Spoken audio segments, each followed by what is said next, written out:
friends, May Flom here. Today we are going to be talking about how to add a vinyl anything, any kind of design to a pre-made project. So I'm going in here on my ScanNCut. I've got my ScanNCutDX here, and I'm selecting an SVG file. And this is important because you need to know with the ScanNCutDX, all you have to do is select the SVG file. You do not have to do anything to it. You do not have to involve a computer. You simply select it. Now this one is a little funny. It's for a wine-loving friend of mine, and I just think it'll make the perfect holiday gift. Now once you have imported your SVG file, you don't have to do anything. You could cut it right now, or you could move it, size it, and all of that good stuff right here within the ScanNCut in Moments.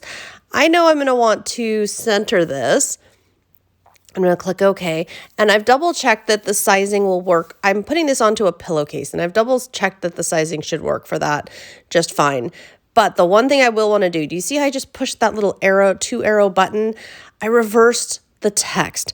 This is vital for iron-on because, as you can see, here's my glitter vinyl, and what I'm showing you here is that's the front of the glitter heat transfer vinyl material, and that's the transfer sheet, meaning that's the sheet that, keeps it firm for cutting and holds it together and helps you position and put it on, etc., etc. When we cut, though, we cut on the back side. We cut on the iron-on side, which means that we need to cut in reverse in order for it to be right side up when it's all said and done.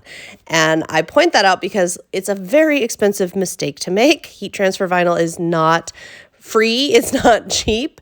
So I point that out to you because that is the number one. If you have text, you have to reverse it. Otherwise, you're gonna find yourself in a world of hurt and with backwards text that you don't want.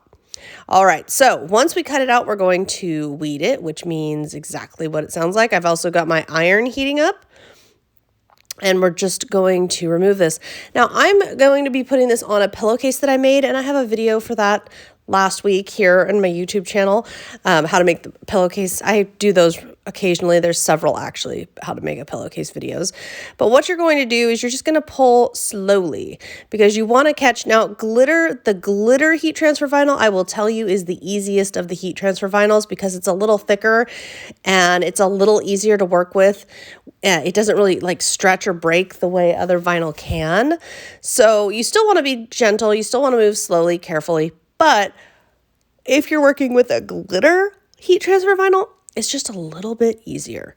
So what I'm showing you here is I'm taking out my scissors and I'm trimming a couple of spots because I find for myself, it's just a little easier for me to work if I'm not trying to do the whole thing at once.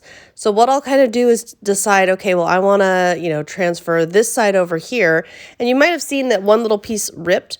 Sometimes you'll get in a position where you can see that the vinyl is going to tear, but it's a good thing because it's vinyl that you're weeding off in the first place. And if that happens, I just let it happen. But I move really slowly and intentionally so that I do not tear my designs and so that I can easily move through and remove or weed all of the vinyl that I don't want to transfer. And it's a little bit of a tedious process, but honestly, it's not too bad. And my pick tool that's shown here from Brother, my pick tool helps me along quite a bit. It helps kind of get in there and make sure we're getting out whatever needs to be removed. Super, super fun. What I love about this, though, is by using an SVG file, somebody else got creative. All I have to do is figure out what to put this on. And it could be a project I made myself, or it could be something I purchased. I've done both. So here we have it all weeded. And again, as you can see, we're putting the iron-on side down. We're putting the transfer sheet up because the transfer sheet, as you can see, is making sure that we get everything all nice. And then we're just going to put this down and we're going to iron. Now, one thing I didn't mention, but I'll mention real quickly here, because all you have to do left is remove it and you're good. When you're cutting out, you might notice the transfer sheet was not cut. I use half cut. That is an option on the ScanNCutDX so that it cuts my vinyl, not my transfer sheet, making it even easier because of the auto blade to create projects that are fun, creative, and giftable this holiday season. Thanks so much for tuning in. I'll see you next time.